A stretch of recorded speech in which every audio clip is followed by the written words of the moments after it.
All right. Good morning from the west coast of British Columbia. I know it's not morning for anybody else, but so I just want to welcome everybody and oh, hi Tanya. Good to see you. So I'm not going to say a lot this morning. I know I'm just going to say that we're having a prize, two prize draws at the end, and so we'll do that at the end. I put a little sticky note so I don't forget. Anyway, we have another outstanding session with Sherry, and she's going to talk about how to help our children set micro goals and that help them stay engaged and self-monitor their progress. So this is an awesome topic, and I know she has some great things and has used these things with her own family. So, all right, Sherry, I'll turn it over to you. Hello. It's the last day. So our last session, exciting. I am excited about all the things that we've been able to learn and do this week. So I'm very excited about putting the stoplight approach, some of those techniques into place in my own home, and from Sherilyn and some of Leah's suggestions too for organizing and everything. So I'm excited. So anyway, I just wanted to, so today is going to look a little different. I'm not going to have hardly any slides, just a few slides just to show you examples of things that I've done. And then mostly it'll just be me talking. So let's see. Sorry, it looks like my picture is small. Am I like regular size? Yes. Okay, just checking. It's just me. Sorry. So anyway, I just wanted to, so I'll start with the slideshow, but before I do, I just, it was in our heart for this to be kind of a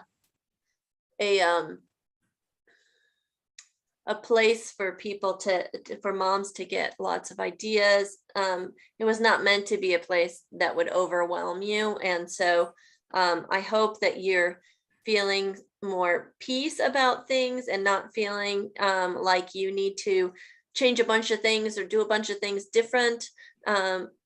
It's hard. We all know that it's really hard, and we all just do the best that we can each day, every single one of us. We don't have it all together, and anyone who tells you that they do, they don't. You don't see them behind those closed doors, and and even if it appears completely like orderly and organized and all of that, something is being let go. You may not see it, but it shows up, and so just like just remember that we're all in this together, and we all come from different places. We all have different strengths, and then the other thing is just remember that your child is in your life for a reason, and you are fully equipped to provide everything that your child needs. So just kind of give yourself some grace in all of that, and just kind of relax and know that it's not by accident that your child's with you. So just relax and go, try to enjoy the journey. One thing that I will say, and this wasn't even part of my topic, but I am going to go there anyway. One thing that I realized about myself is that I would just I'm a kind of person that I can just get wrapped around the axle and just be like, and start judging myself and like feeling like I have to, like I have to be the perfect parent and that I have to, I start feeling like I have to control everything. And one of the things that I noticed is the more anxious I got and the more I tried to control the outcome, and the more that I tried to, or the more anxious in general, the more stressed I got, the worse my kids were. And the more it snowballed, and it wasn't just one kid, it was like all of them. And then my marriage would start having issues. And it was like, it affected every single area of my life. So I realized that like the best thing that I could do for my family, for my kids and for my husband, is to get myself in a good place and be okay with who I am as a parent, and who I am as a wife, and who I am as a woman and an entrepreneur, and all those balls that we juggle, and just like go to my own happy place. And for me, that's listening to my music and just kind of spending time meditating and things like that. To take the know that you have to do that, because in the end, benefiting your family. So take that time for you, and take the time for your marriage. And that's not a whole other topic, but take the time, you have permission to go on a date and enjoy each other, and remember the reasons why you were together, and everything, because that's important for your kids. And a lot of people don't feel like they feel like they're doing a disservice to their kids to prioritize their relationship. And that's that is the biggest service that we can do to our kids, is to be happy together and model to them what makes an appropriate relationship. So I just wanted to say that. And if you're in a relationship, or if you're not in a relationship, that's okay too, because I grew up in a single parent home, and we all learn different, it's not, there's nothing wrong with that either. So I just wanted to say that real quick, though. I just want to give you permission. Anyway, so I'm going to share my screen. Oh, oops, I'm not at the beginning. Okay, so practical tools and systems to combat learned helplessness and encourage independence.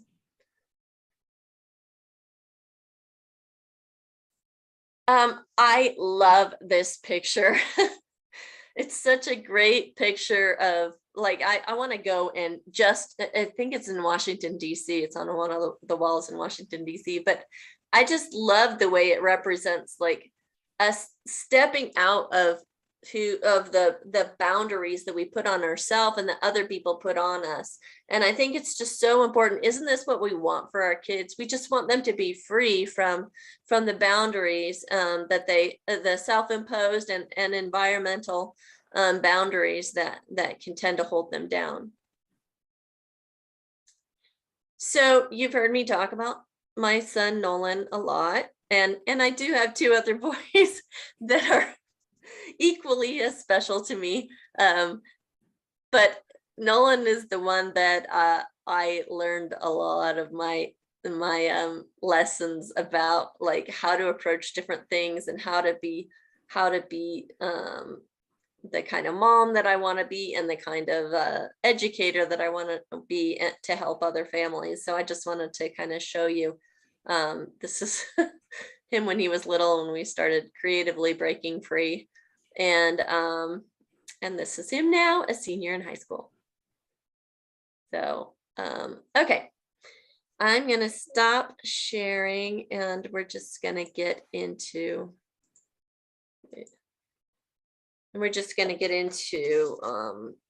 talking. So if you guys have things that have worked for you, I do want to hear them. So I do want this to be interactive. So I want you to, if you have something to add to what I'm saying, or a question or whatever, I want this to be free flowing. So feel free to take off the mic at any point in time and just ask your question, or add in, oh, well, what I've done is this worked, or whatever you want to add, because we all have things that add to it. And if you're in the Facebook group, jump into the Zoom, because we want to hear all your ideas. Every single one of us have things that have worked for us, so we want to hear them. So on Sunday night, I talked about lies versus truths, and I talked about starting with their strengths, and that's what I'm going to start with too. If we're wanting to help kids to deal with learned helplessness. First of all, learned helplessness is just, I'm sure probably most everybody knows what that means, but it's like when we believe, it's these mindsets that we get into ourselves that I can't do it, I'm not going to be able to finish it. It's basically those lies that we listen to in our heads that limit the outcome and who we can become. And so it starts, we're first with a small assignment or I can't climb that tree. All three of my kids, I don't know, like I always thought we were adventuresome, but every one of them has had hangups trying something new when they were little. Oh, well, I'm not going to be able to climb the tree. Well, let's just try it here. I'll help boost you up. You can do it, but like it's constantly, it amazes me how they weren't, I really had to teach them to take any kind of risks. It's neat though to see them now, and they can go on scouting trips and rappel off of rocks and go cliff jumping and all kinds of stuff that they couldn't do before. And it's all, it's a process. But so starting with their strengths, again, on Sunday, I talked about like when they're in a happy place, when they're in a good mood and they've come back maybe from a baseball game that they did really well or something that they're proud of, or just in a good space, that is the time to either write down their strengths or have them write their strengths.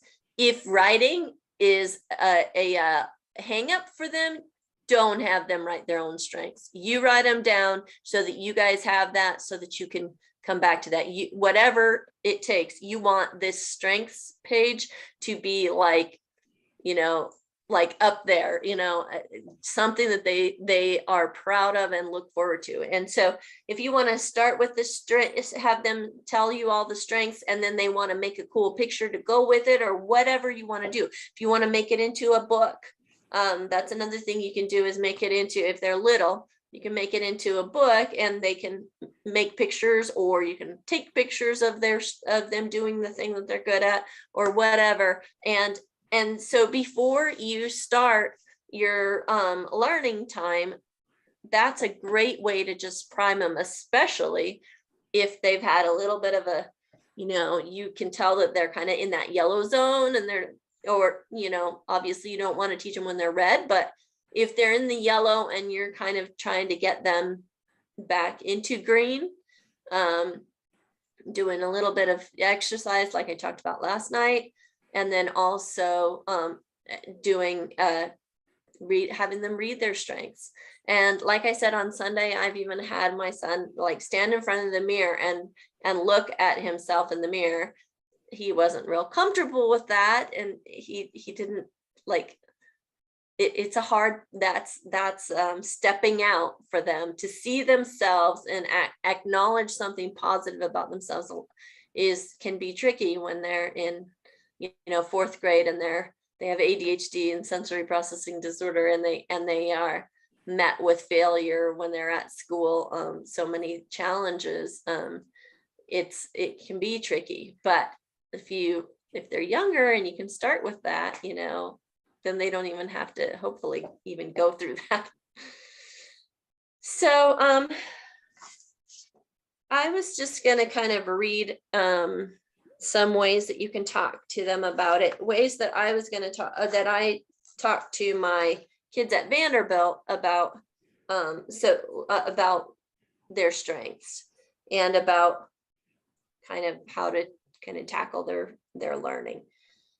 So remember, Vanderbilt had the kids that are struggling readers. They're there for a reason. It's none of them are at grade level, and so they have, and most of them have baggage that is years long, and so there are mindsets there that are very fixed and very, I can't learn, I'm not smart, all of those things. So those are what we have to kind of navigate and break down. So anyway, one of the things that I would say to the kids is I would say, so close your eyes. What would it look like if you were a great reader? Because when we would talk about, like the reason that they're there is because they felt like they weren't a good reader. then I would say, what would it look like if you were a great reader? What would it sound like? And what would it feel like to you? And so if they're picturing that in their mind, your imagination, a picture paints 1,000 words, right? So we want the pictures that they're creating in their minds to be the right pictures, the pictures that are going to build them up, not pictures that are going to tear them down. And they're going to have pictures anyway. We can't help that. But are their pictures going to be, what are the pictures that we want them to focus on? And those are the positive images. So, and then I just talk about when we focus on your picture, the picture in your mind, then our cells work to make it happen. So, and then I would have them open their eyes and read their list of things that they're good at.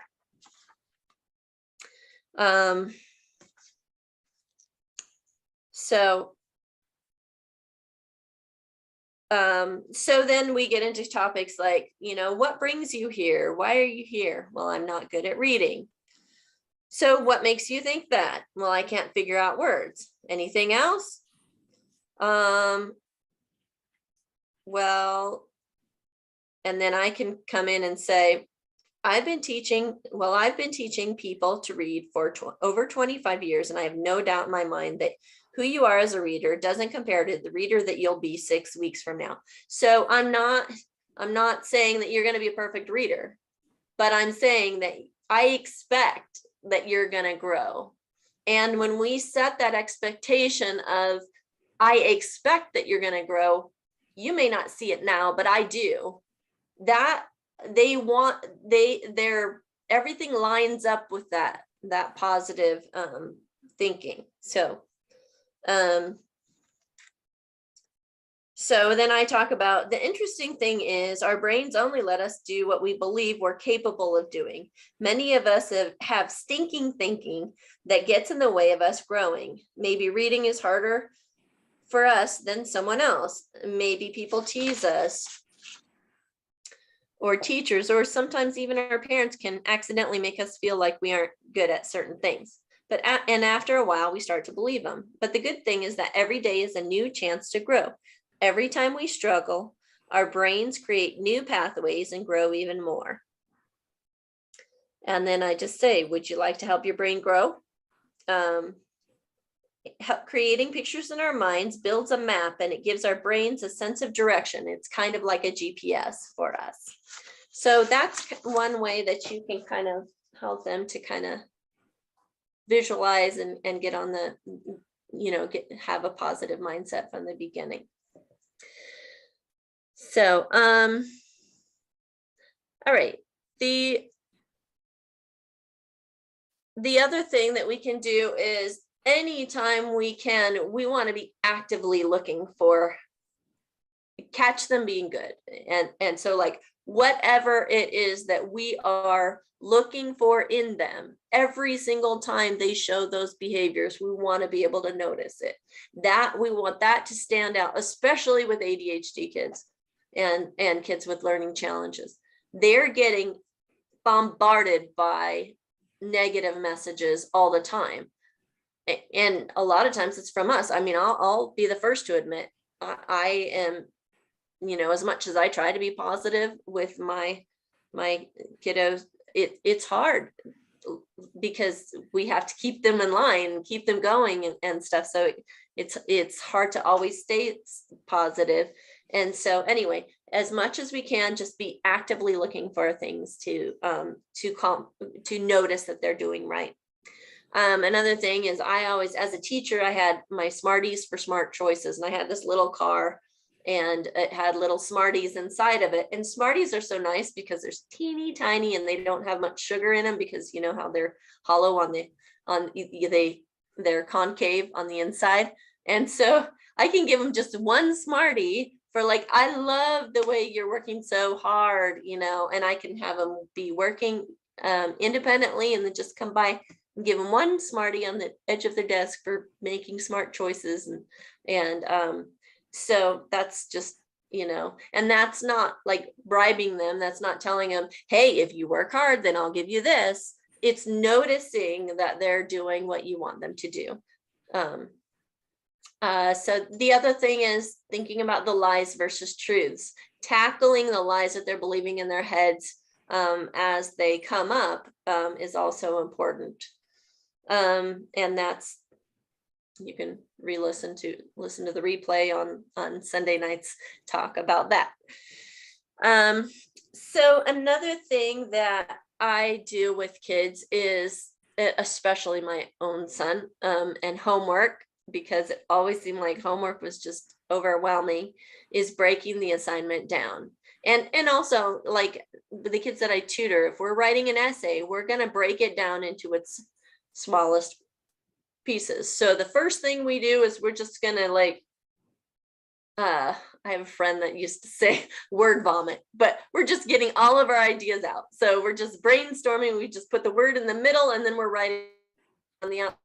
Anything we can about that use represent. We don't do a bunch to spend a bunch of time writing. We just want to get enough of our 2 words to represent the idea so that we can get as many things as we can just out.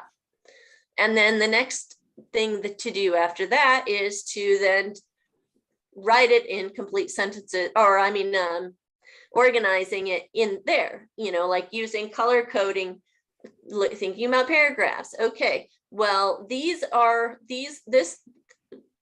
words are all about, if it's about cheetahs, if my topic is cheetahs, then maybe part of what I'm writing about is how they look. So then I'm going to take my yellow marker and highlight all of the things that I wrote about how they look. And then maybe I have part of it is about how they, about their babies and how they take care of their babies. And so then I'm going to take green and I'm going to highlight all the things that have to do with how they take care of their babies. And then maybe the other topic is how they communicate with each other.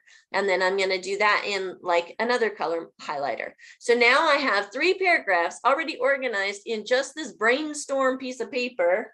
That is, in fact, do I have one? Ooh, I do. There it is. So you can see it in action with one of the kids. This is his pet, in fact, and all the things about his pet, and that we have it in the different colors depending on the paragraphs. So he's ready to go. So we're breaking it down into its smallest pieces. We then look at, okay, well, which paragraph do you think would flow the best? Well, I think that we should write first about, he said about how his dog acts.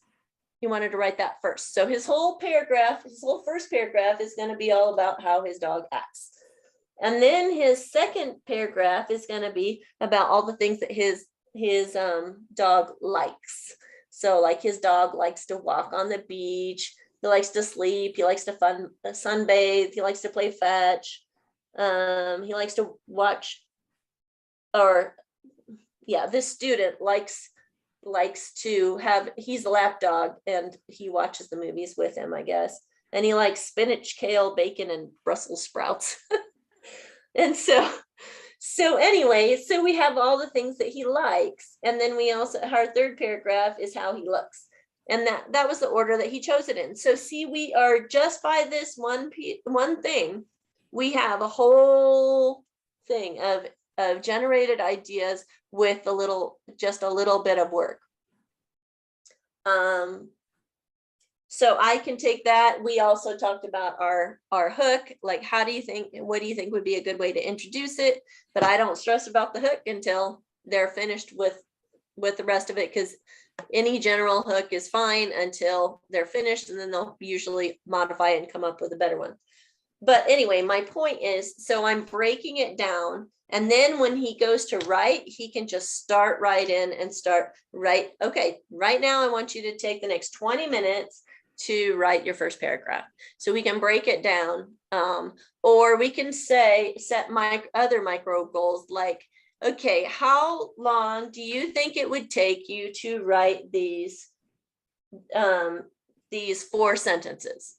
Well, I think that it would take 10 minutes. Okay, that's great. That's awesome. Let's give it a go.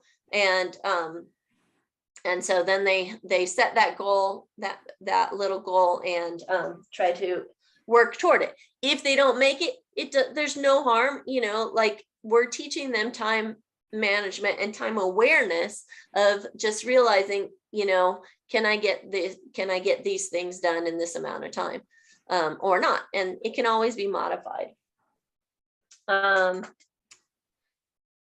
So teaching them to use timers or stopwatches. So in the past, I've done mostly timers.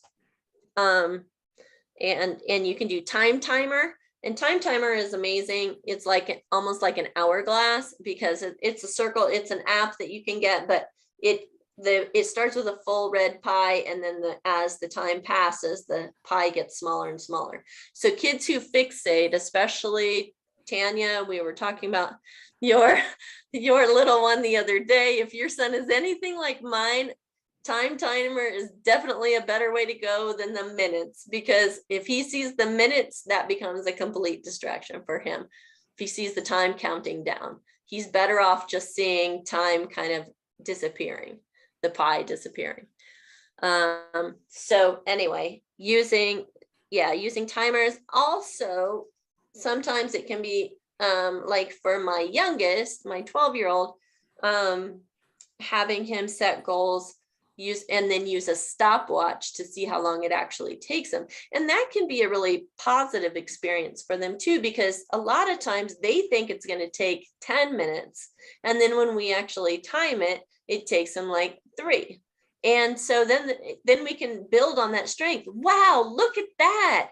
You were able to finish that in that amount of time. What do you think about the next 3? So it can be really, especially if they're the kind of kid that takes forever to do anything, because they have that mindset, oh, it's going to take forever, then that kind of proves it to them that it doesn't take forever. So, okay. Another thing is, well, actually, before, I'm going to share the screen real quick and just show you a couple of things that I've used.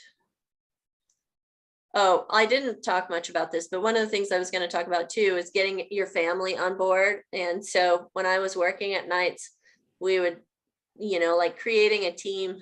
We're all part of the team. So who's going to do this? Who's going to do that? You're all important, and needed in order for each of us to be successful. So thank you, having that kind of view for everything. And that was when I worked at Vanderbilt. Unfortunately, of course, tutoring time is when kids get out of school. So that meant I was not home until like 8:30 at night. And so then figuring out, whether they were actually read with their little brother who was in kindergarten at the time, and all, fixing dinner and all of that stuff kind of was on my kids, because my husband traveled a lot. So it was a lot. But anyway, that helps. Like anything you can do to build that family dynamic, like all of our family chores were always as a family. So like if we're going out and working in the yard, it was as a family. And so we would all pull weeds together, or we'd delegate, okay, you're in charge of this part and you're in charge of this part, but we were doing it together in the same proximity, and it was a bonding experience. And so like for me, I never wanted my kids to drink really soda pop, but I didn't want them to feel like they couldn't ever have it. I just wanted it to be a special treat. So for us, like the main time that our kids got to drink soda was after they, while they were working, after they've been working for a while and you're really hot and sweaty and everything, the soda is an awesome little treat. So it's, again, something else that binds us together as a family. We're a community, we work together, we've got each other's backs, and the same with supporting each other, having the siblings support each other at practices and at events and things like that. So all of those things build into their self-esteem and them feeling empowered and feeling good about themselves and their place in our world, right? Because the first place in the world is with us, right? It is in their family unit. Okay, so this is an example, and I just took a photo and it was like crooked, but anyway, this is an example of something that I've used for Nolan when he was in like 4th grade or so, when he would get home from school. So like to set himself up for success after school. Ways I set myself up for success: I give Oreo his attention. So that was his dog. And that was because of his sensory issues. He needed that physical to decompress, to kind of get past all the onslaught of emotional, of physiological things like the visual, anyway, all the stuff with his sensory processing disorder. So giving his dog attention automatically set him up. But whether your child has any kind of sensory issues or not, still giving, attention, having them take care of the pet and give the pet attention often will help them to kind of reset from, the emotional things of the school day, if they go to school or whatever. So anyway, and just like kind of timing things out. I come in the house at 3:45. I'm finished eating my snack before 4 o'clock. My homework's laid out on the cedar chest. My goals are written when I get home. I work at my table. So like, I just thought about what are all the things that we can do, that you can do to set yourself up for success? What are the micro things? So I would encourage you to just think about it from that perspective. If you're struggling with a certain amount of time, like for the homeschooling time, like how can you set it up into micro things that will set them up, or for them to set themselves up for success? Okay, this here is an example. So if you look at this up here, this is him setting a goal. So he would mark math, and his goal was to finish 5 problems in 10 minutes. And then he would set the timer or the stopwatch and see how many minutes did it actually take.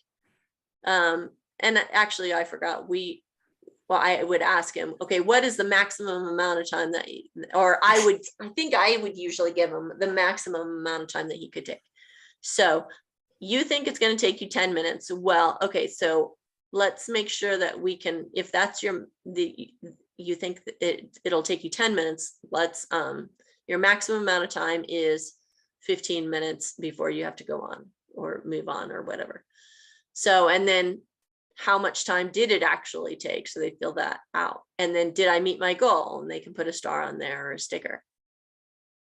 And then each day or each subject. So this is something that you could use easily in homeschooling too, to kind of keep track of that independent time. Now this down here at the bottom, oops. So again, Nolan would, this goes with the lies versus truths. So he would have that negative attitude that I'm not going to ever finish it, blah, blah, blah. So we'd have to talk him out of that and all of that. But the other thing is, so we would start each session from a place of, okay, where is it that you want to be able to be? Like picture yourself doing what you would like to be able to do. So of course he pictured himself playing with his Legos. And then I said, and what would it look like if you couldn't, if it takes all night? Think about how you feel when it takes all night and you can't get your stuff done. This is his sagged, droopy face on a person for how he would feel. So I just took these and I actually Xerox copied a whole bunch of them, put them on a note card, or on each one on a note card. And then each day he would start the day with a green dot.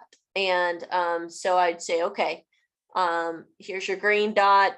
you're starting off everything great, let's keep going, and then you can spot check in. So if you're building, this is more for building independent time. So say he's working on his math, and you set the timer for 5 minutes or whatever your time that you want to come in and check on him. Every single time you catch him doing what he's supposed to do, oh wow, you're doing such a great job, let's put another green dot.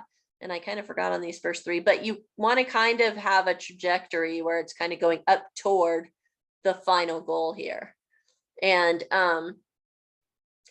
then go off, come back, so we're teaching independence and we're reinforcing independence and staying on task, right? So, but say he's working and then he gets distracted by his cat and goes over and plays with his cat, which my youngest one often does. And so then I would mark it yellow, and now he's stagnating, it's going straight across. So yellow, and if he pulls it back together again, then it keeps going to green and it goes a little higher again, and we just keep going.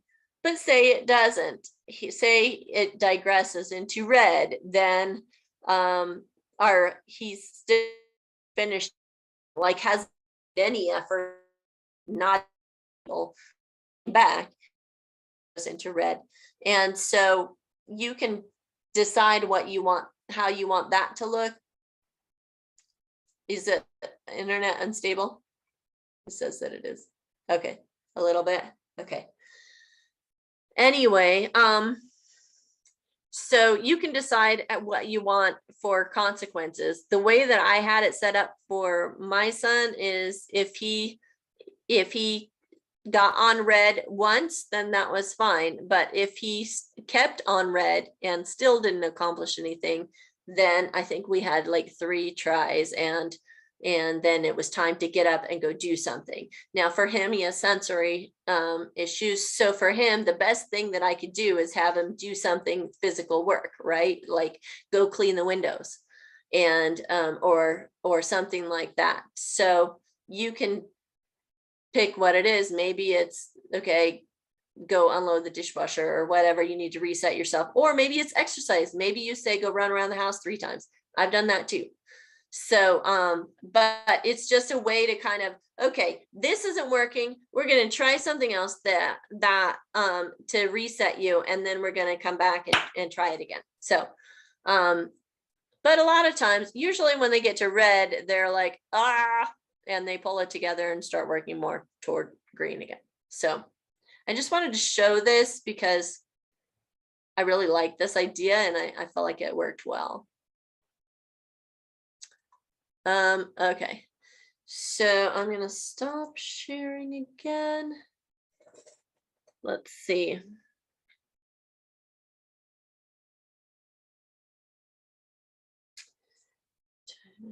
Oh wow, it's getting late. Okay, so oh, the other thing that I was going to talk about real quick is if you have kids who love Legos, I used Legos to help my son manage his time. So he would come home, he would have, like this assignment in math and this assignment in social studies and So we would talk about how long do you think that it'll take you to finish this assignment? So if 6 Legos represents 1 hour, then each Lego is like 10 minutes, right? And so he would set it out and say, okay, I'm going to devote 10 minutes to, I think that it'll take me 10 minutes to do my math. So we'd put it on the math assignment. And I think it'll take me 20 minutes to do my writing a paragraph about And I think it'll take, so he would put it next to the assignment. So he's already planned out like how long he thinks it's going to take him and everything till the end. That was something that worked, or that I liked, because my kids live for their Legos. And so it just was a way to bring in something that they enjoy doing anyway. Does anybody have any other like things that have worked for them in terms of helping kids to overcome learned helplessness, or helping them to empower them to in their decision making and or anything to add to what I've said. I'd love to hear it right now. This has been so, yeah, I just love all the ideas. You're such a wealth of knowledge, and you continually just like shower us with these practical tools that we can bring into our kids' lives and our parenting. So thank you. I'm sure you have so much more in there, but thank you so much. One thing that I've found works for us that I just wanted to add was like the whole idea of the child having like the power to make the decision. So it's sort of like I'll lay out, particularly right now for my 4-year-old who's almost 5, I'll lay out 2 pairs of pajamas. It takes like 3 extra seconds of my time and say like, okay, pick a pair of pajamas before we go have a bath. It takes the attention away from him not wanting to have a bath and getting his pajamas ready, right? So I've kind of done that with other things. Like, do you want an avocado or a cucumber with your supper? Do you know what I mean? So it's like you're getting your greens regardless, but you have the power of that decision making. So I've found that helpful in our family's lives. So I just wanted to bring that to the table. That's that. I didn't even think about that, but that's so true. As many times as you can get them to have a buy-in to what they're doing, and you're still getting what you want. That's what's awesome about, that's kind of a love and logic approach. But I love that. I mean, I'm sure a lot of different programs do that, but I learned that from Love and Logic, that if you give them a choice, you're still, they don't get into the power struggles with you, but you're still getting what you want. And so I love that. Another thing that I was going to say too is having even your 4-year-old, you can have a list of things for them to do, like their bedtime routine. I get dressed, and you don't have to have the words "I get dressed," but you have a picture of your jammies. And then the next thing after that is, brush my teeth. And so you have a picture of your toothbrush, and you have a picture of your bedtime story, and you have a picture of, whatever the things are that you want them to develop as a routine. You can put it on a laminated paper, or you can even take like what was I gonna say, the contact paper, and put that over it, and that acts as laminate. Or you can use even boxing tape, clear boxing tape, and put it over it, and then you can actually use a dry erase marker, and they can mark off the things as they do it. And that works really well for empowering them to see, and to keep track of what they've already done. And then you don't have to, Xerox things and make a check. Yeah, I love that. My friend did a similar thing with her 5-year-old, but she you remember the other day when you were talking about the I like books and cutting out what you like, she actually went with her son and had him cut out certain things for like, okay, let's find a pair of pajamas, or like getting dressed or whatever. So she actually had him like make the board with her, and it's just on a big Bristol board in our house. And she said, like, well, the power of dollar store stickers, like it's ridiculous, because he's just so obsessed with getting his sticker in each square every day that she feels like she's winning. So I forgot about that. It's a really good suggestion. Yeah, that's so true. That's so true. You can also do it where you have the Velcro on the backs of them. So as they complete each thing, they get to take it off. And so then so that they know which things they still have left to do. Especially if you have a child with special needs at any age, that is really effective. That's something that we used all the time at Vanderbilt. Yeah, that's great. Awesome. Anything else that anybody else wants to add? Yeah, I just loved your ideas, Sherry. They're so practical. And these ideas can also work with the strong-willed child, right? So, they don't like to, follow instructions. They always want to do something different than what you want them to do. So if you have that outlined, and let them choose which thing they want to do first, which thing they want to do next, but it's still going through the list of things that they need to do, like maybe their their bedtime routine, or their day routine, or whatever, like different things you want them, habits you want them to learn each day or each week. So yeah. Yeah, that's great. Yeah, and it does, it's measurable. And especially you think about kids with ADHD and kids with sensory issues too. Sensory, if they have a lot of sensory issues, then they're not able to hold on to more than one task at a time. But the same with kids with ADHD, like their brains are going so fast, and it's not that their brains are not, like they're unfocused. They're usually hyper focused, but it's on too many things, and they can't figure out like what priority, and they may even know what they're supposed to prioritize, but then there's that impulse control of, I want to do this, but I'm supposed to do this. Where do I, how do I find that, how do I find that? How do I force myself to do that? And a lot of times they give into the, I want to do this, so that's what I'm going to do. And it doesn't matter what the consequence is. That's kind of in the back of my, don't see that. But yeah. So anything else? I just want to say thank you. This has been really helpful. One of the challenges I'm having is just getting the kids to do anything they don't want to do. They both have ADHD, and no one likes doing something they don't like to do. But if you have ADHD, you hate doing anything that you don't want to do. And so I think some of these might be helpful. They also have a hard time with telling time. So I think your Lego tricks and the time timer is going to be really helpful.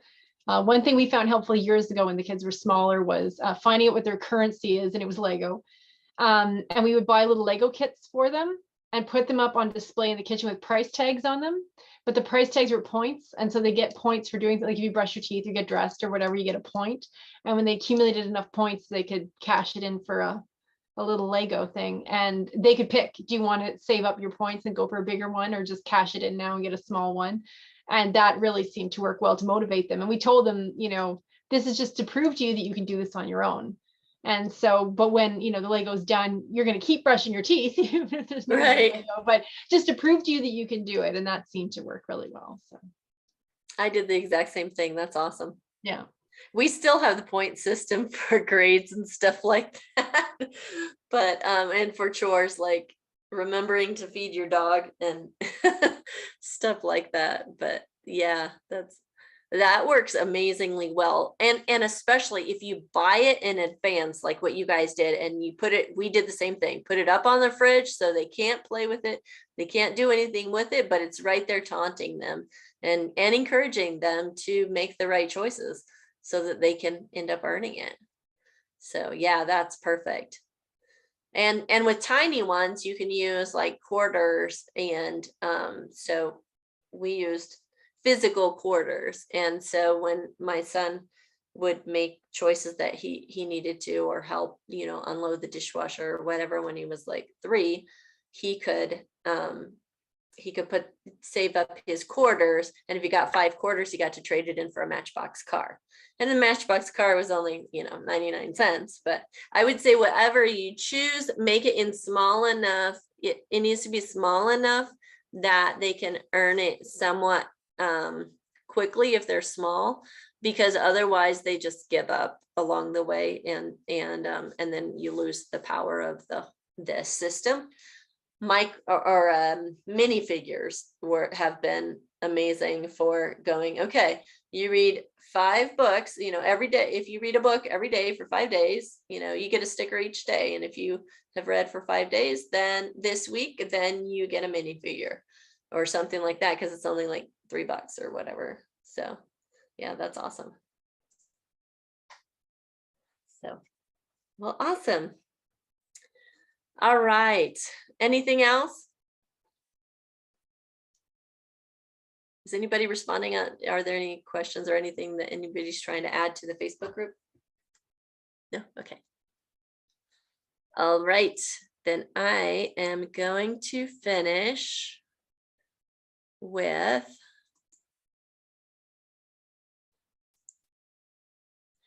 So I'm going to let you know this is a little embarrassing to me, but I think that it's valuable. So I'm going to do it anyway. So some days we feel like this, right? And everything's going well. And you're like, yes, I'm finally, like it worked, or sometimes it's just moments that are like that. And some days are like this. And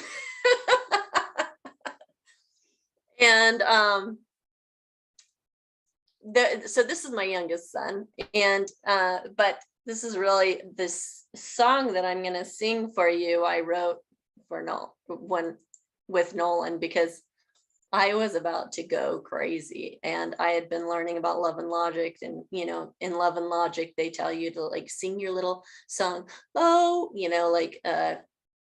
I forgot how it even goes, but like if you sing a song, then it makes you can't stay mad if you're like singing a song, because it's hard to sing it through gritted teeth, closed clenched teeth, and all this stuff is what their philosophy was.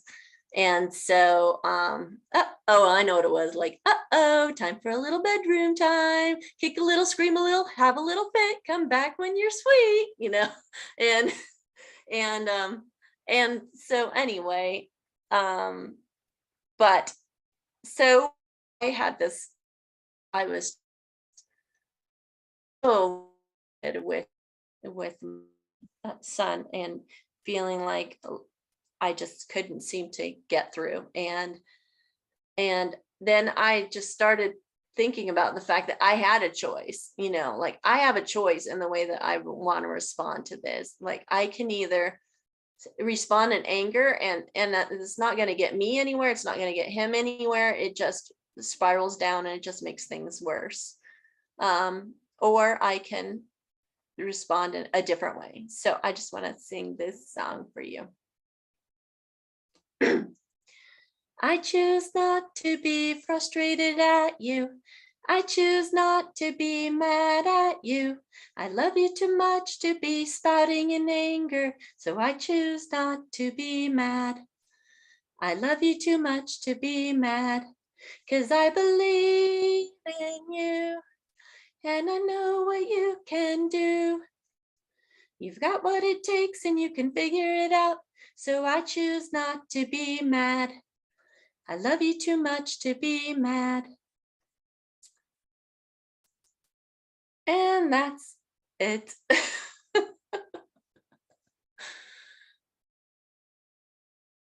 So, all right. Well, I guess it is time for prizes, right? Yeah. Well, first of all, I just want to say thank you, Sherry, so much for sharing that and your song, and just being vulnerable and sharing your family. It really helps us to, I guess, to bond with you, when we see your sons and learn a little bit about them, and, things that you've done with them as they've been growing and from when they were little. So it's been very encouraging. And yeah, we were just so blessed to hear about all those different little ideas that we can take and use with our own children. Mine are grown up now, but yeah. Grandbabies. Someday. Yeah. So anyway, now, yes, we're gonna have our prizes that we mentioned at the very beginning and then forgot all about during the summit, and we remembered again this morning. Yes. So Noelle set this up for us. So the first prize are for those who took time to introduce themselves at the beginning or before the summit started. And I believe we got everybody in here. And so we're going to pick one of these people to get all of the recordings for free. Yeah. All right. All right, So, let's do it.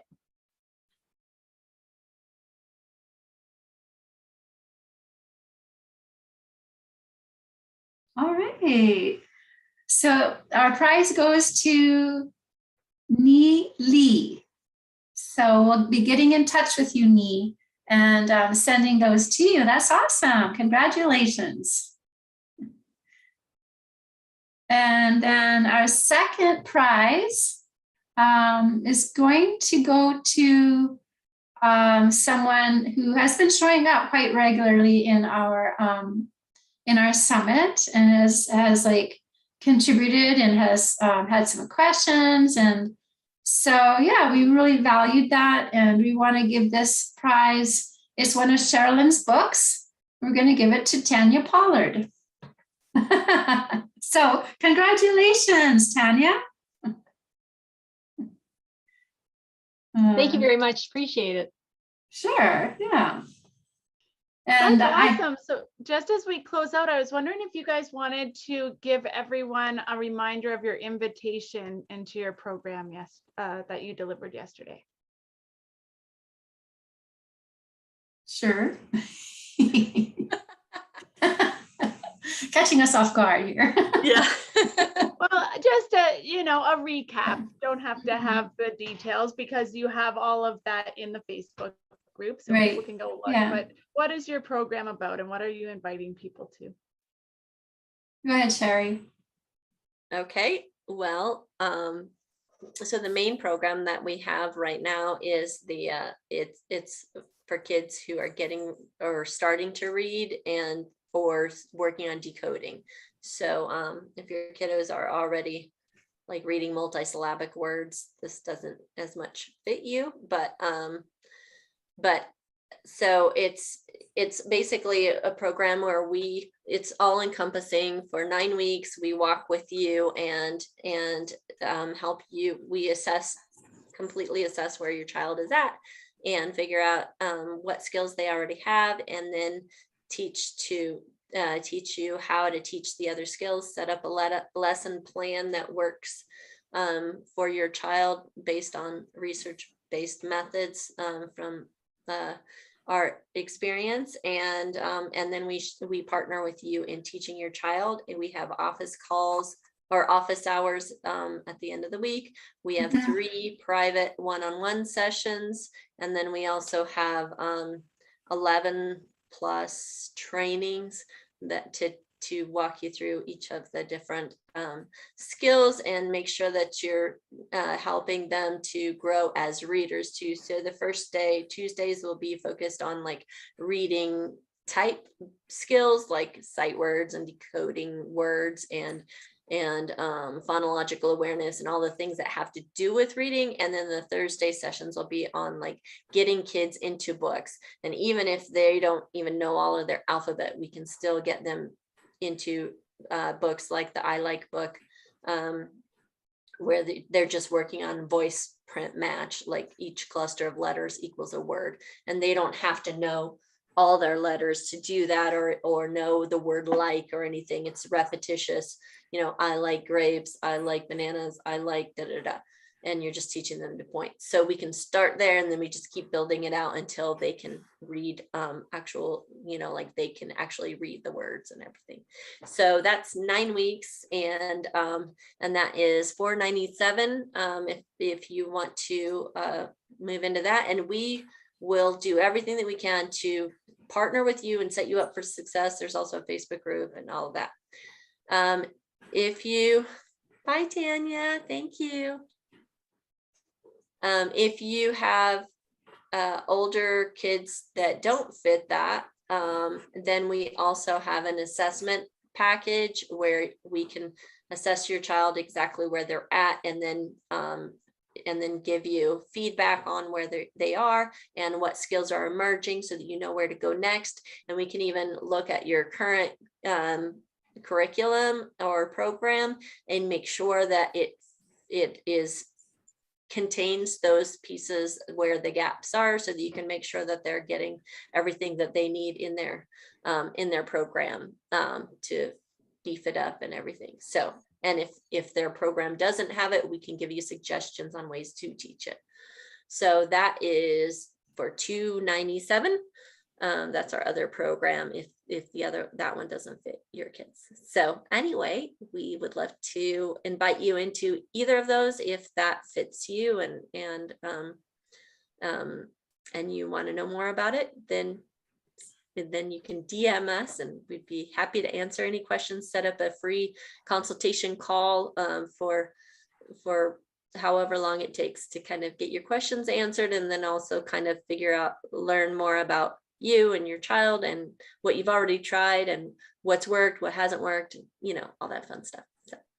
Yeah, and I just want to end with regarding the summit, we would love to have a little bit of feedback and let us know which sessions were beneficial to you, or which things in what sessions. That would be awesome.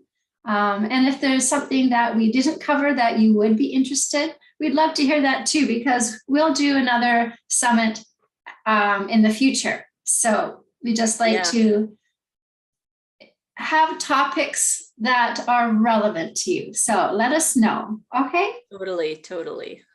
Awesome. Well, thank you, everyone. Yes. Oh, right.